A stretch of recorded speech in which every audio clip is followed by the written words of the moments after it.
Okay. We're going to go over, get your candy to the top of your flow mat and get ready to go over there. The first one, I'm going to walk you through these steps. I'm going to walk you through these steps.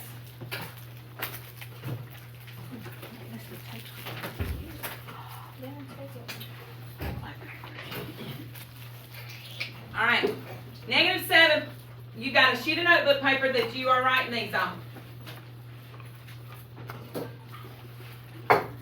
-7 plus n divided by 5 equals -11. Okay? On this one, we start at the top. I need you to keep in mind when we're talking left and right, we're talking about the left side of the equal sign versus the right side of the equal sign. The equal sign is, we got the left side of the road and the right side of the road. Okay? Find the expression. Where is the expression? Is it on the left or the right? The left. The expression, -7 plus n divided by 5 is an expression. This is just a number. This is just about a constant term. This is just a number. That's not an expression. Here's your expression right here on the left. Okay? There's my expression. Move your king. The next step says, if necessary, use the distributive property. This step is in a dotted box because it is a step that you may or may not have to do with every equation. And you don't have to do this step right now. We're going to be adding in this step and the other dotted box step tomorrow. Right now, we're going to peruse on past this step. We don't have to do it. That's why it says if necessary, and that's why it's in a dotted box. Move on past it. Now we're going to label our constant term C and our variable term V. Our constant term, we're looking now in the expression. Right now, we're only looking inside this box. Everything else, we're only looking inside the box. The constant terms are numbers by themselves. Variable terms are going to have a letter with them. Variable terms are going to have a letter. So, what is our constant term in that expression? -7. So put you a C around -7. What's our variable term? N divided by 5. This is our variable term right here. Very good. That's our V. We've done that step. Move on. Combine like terms. We do not have any like terms to combine, but we do need to look at what's underlined right there. It says you need one C and one V to proceed. In order to move on to the next step, you got to make sure right here on this step that you have one C and one V in your box. Do we have one C and one V? Yes. Move your candy. Use inverse operations to zero out the constant term. Now, look. When I make my big, gigantic, whopping size, wall size flow map, which I hope to have on the wall tomorrow, I'm going to put some notes on it that you will then be able to put on the one that you have, the pink one that you have. One of the things, inverse operations at this step right here, inverse operations at this step is additive inverse. Additive inverse. So I'm looking at my constant term, I'm looking at C, and I want the additive inverse of whatever I have around whatever C is. So what C right now is that -7. What is the additive inverse of -7? +7. We got to make a 0. So we're going to take that +7. Wait a minute. We're going to take that +7 and we're going to put it on the outside of this box right here. If we put a +7 on the outside of our box, we got to come all the way over across the road. We're not coming right here. We're going from +7 over here. We got to come all the way over across the road and do a +7 over here. How many of y'all ever seen the people from the Department of Transportation or whatever when they cut the grass on the side of the road? They cut those big oak. They cut the grass. If they cut the grass on one side of the They're not gonna cut the grass on one side of the road and then go cut somebody's yard that's on the same side of the road, are they? Okay? They're gonna go across the road and do the same thing. That's what we gotta do. We got a negative, we put a plus 7 right here, and that became a 0. That C became a 0. Our variable term is pointing down to tell us to bring that down. So we're going to bring that n divided by 5 down. And then, because I'm doing this with you right now, you don't have to fool with putting it in your calculator, but you're going to put negative 11 plus 7 in the calculator when you're doing this on your own, and you're going to get a negative 4. Okay?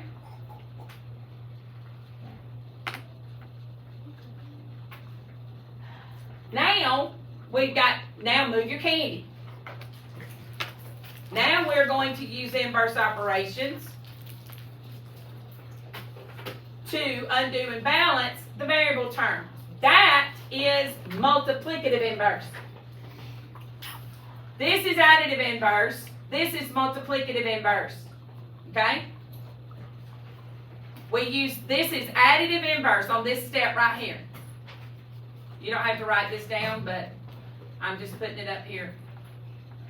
We used additive inverse right here to create that 0. We used additive inverse right there to create that 0, and then we had to balance by doing the same addition on that side. Now we're going to use multiplicative inverse, which is multiplying by the reciprocal. Right now, I'm going to tell you this. Maybe tomorrow, if I just don't want to lose a lot of time, I'm going to show you why this happens, but right now I just want you to take my word for it, okay? What is the inverse of dividing by 5? Multiplying by what? 5. We're going to multiply by 5. So I'm going to multiply by 5 right here. And I'm going to come across the road and multiply by 5 right here. This, look, this on the left, it makes a 1. It makes a 1. And I'll show you later how that actually happens. But that makes a 1 and leaves us 1 in right there. This, negative 4 times 5, multiplies and gives me a negative 20. And now we're done. Put your candy back at the top. You got about 30 seconds to get caught up. Does anybody have a question about, do you see the work that is there? Yes. Yes, ma'am. Do you understand what I'm saying when I say you're going to show all the steps? Yes. Okay? Is everybody ready to move on? Yes. Look at the next one. 9 equals x divided by 9 plus 7.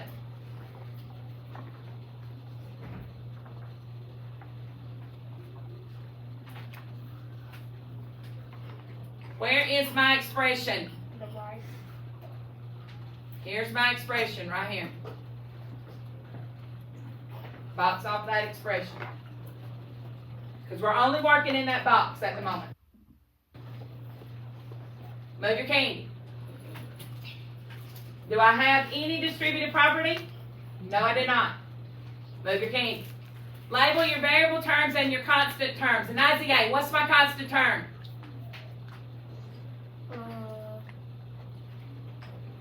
X divided by 9. What does it say over there on my flow map about the constant term? The constant term is a what? A number.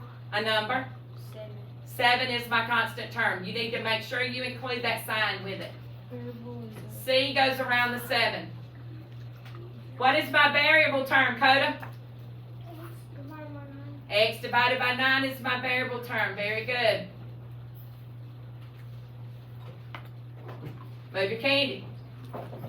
I don't have any combining like terms to do, but I do need to double check and make sure I have one C and one B. Do I have one C and one B? Yes. Yes. So I can move my candy.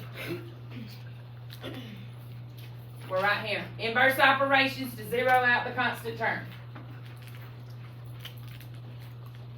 We're on the third step from the bottom. One more.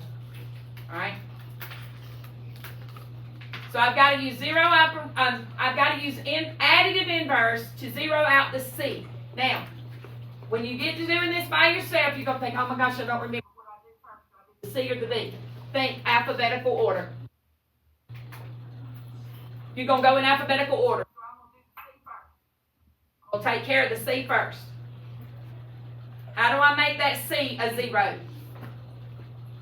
I've got a plus 7. What is the additive inverse of plus 7? Minus 7. On the outside of my box right here, I'll put a minus 7. If I put a number on the outside of my box right here, I've got to come all the way across the road and do a minus 7 over here. Don't stop right there. I got to go all the way across the road. Does that make sense? That zeroes out. Bring down the x divided by 9. And this is a 2.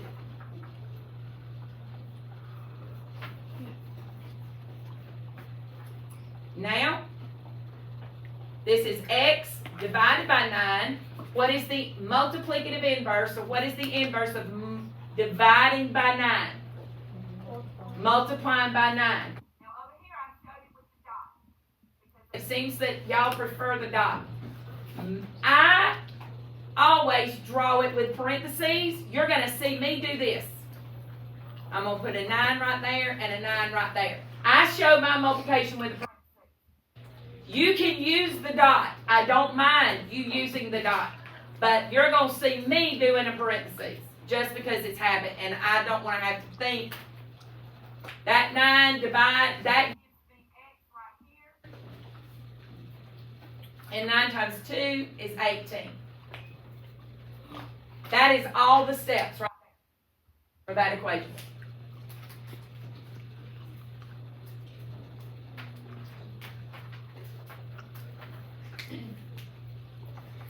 I'm going to change up my colors. And we're going to jump, I'm going to jump y'all ahead one more because I want to get one of these in the video that's going to post, and I'm hoping this one will be a good one. And I want us to jump all the way down to, in that first column, Monday, Tuesday, week, Thursday. Look at the first one on the row that would be Thursday. Negative 108.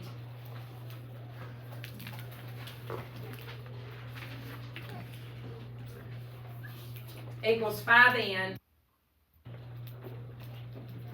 minus 8. I want to do this one right quick. Put your candy back at the top. Where's my expression? R12? Right or left? Huh? Right. It's on the right. When I say where's my expression, I want you to get to the point where you say it's on the right. 5 times n plus minus 8. Tell me what the expression is. 5 times n minus 8 is my expression. Move your candy.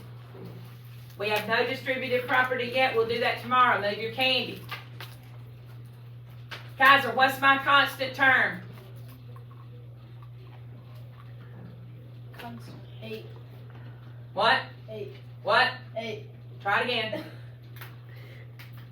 Oh, constant term. Oh. You're right in that it's this, but it ain't 8.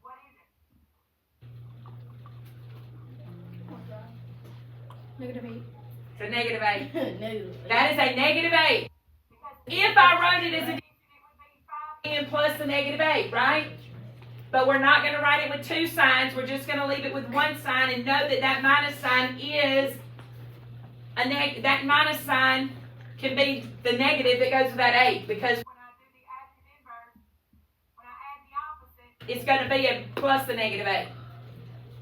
So that's a negative 8. In right here. Move your candy. I have one C and one B.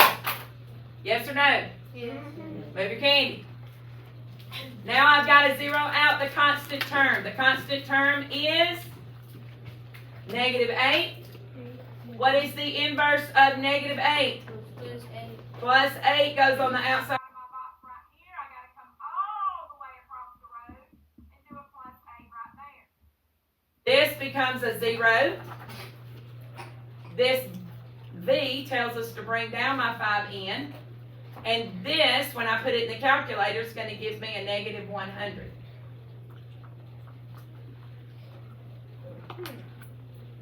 Move your candy. This is 5 times n. What is the inverse of multiplying by 5? By what? 5. Divided by 5. Let me show you how that's going to look. We're dividing by 5 and dividing by 5. Do you see how I wrote that? That's how you're going to show your division. Because watch what happens. What's 5 divided by 5? 25. 1. 5 divided by 5 is 1. Yeah, that's on the video. 5 divided by 5 is 1. And look, there's my 1n. There's my 1n that I want. 5 divided by 5 is 1. There's my 1n. And when I put negative 100 divided by 5 in the calculator, I'm going to get a negative 20. Okay? Alexa, stop. That's it. That's it. Alright? Now, I didn't get this third one on the warm-up. You'll have to get it tomorrow, and I'll give you